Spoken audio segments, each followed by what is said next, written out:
नमस्कार. ऑलराऊंडर कोकणच्या नवीन व्हिडिओमध्ये आपले सहर्ष स्वागत. मंडळी, मधल्या काळामध्ये व्हिडिओ येण्यासाठी बराच विलंब होत होता, पण खऱ्या अर्थाने आता आमची शेतीची तयारी चालू आहे. त्याचबरोबर आम्ही जे काही 4-5 वर्षापासून प्लॉट जे डेव्हलप केलेत त्याची सुद्धा साफसफाई वगैरे सगळं चालू होते.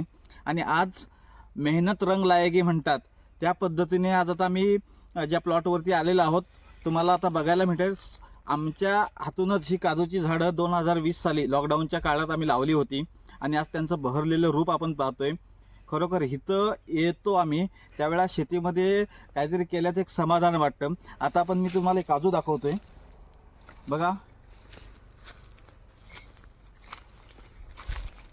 अगदी याची उंची जवळपास 6-8 फूट आहे. तर जवळून दाखव. बघताय तुम्ही अगदी बुंदापासूनच आता ह्याला बिया लगडलेल्या आहेत. गेल्या वर्षी हा काजू आला नव्हता, परंतु यावर्षी खूप साऱ्या बिया आता ह्याला आलेल्या आहेत.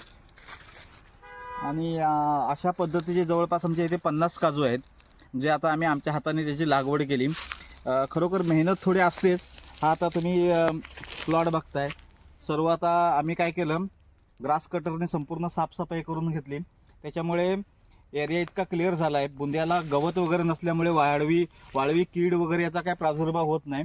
आणि सगळे काजू बघा किती जागेचा सुद्धा इश्यू आहे, म्हणजे विषय असतो. इथली जागा इतकी सुपीक आहे की कुठलंही खत वगैरे काही न टाकता निसरड्या पद्धतीची जागा असल्यामुळे इथे खूप सारं पाणी आता काहीच साचत नाही.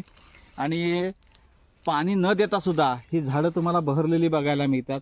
यावर्षी आशा आहे की काजूचं उत्पादन आम्हाला चांगल्यापैकी मिळेल. आणि हो, थोड्या दिवसात अजून एका नवीन व्हिडिओमध्ये आपण पाहू की ह्या काजूचे रक्षण करण्यासाठी आम्ही आता अजून एक प्रयोग करत आहोत. आता ही जी बी आपण बघतोय, आता ही बी साधारणतः खुंटायला किती दिवस लागतील? 5-6 दिवस लागतील. आठवडाभरानंतर ही बी तयार होईल. हिचा हा जो देठ आहे ना, हा थोडासा फुगीर झाल्यानंतर आपण याला बी मॅच्युरेट झाली असे म्हणतो. थोडासा एक 7-8 दिवसानंतर ही तयार होईल असं वाटते.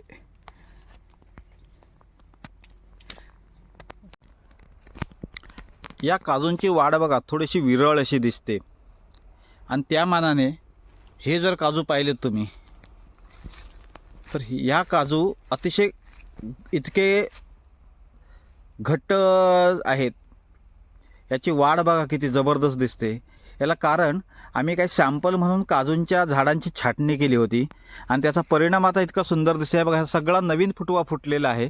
उत्पन्नात तर वाढ तर आहेत, पण त्याच्या शाखा इतक्या प्रचंड वाढल्यात ना की येणाऱ्या वर्षीसुद्धा उत्पादन अजून चांगलं मिळेल आम्हाला.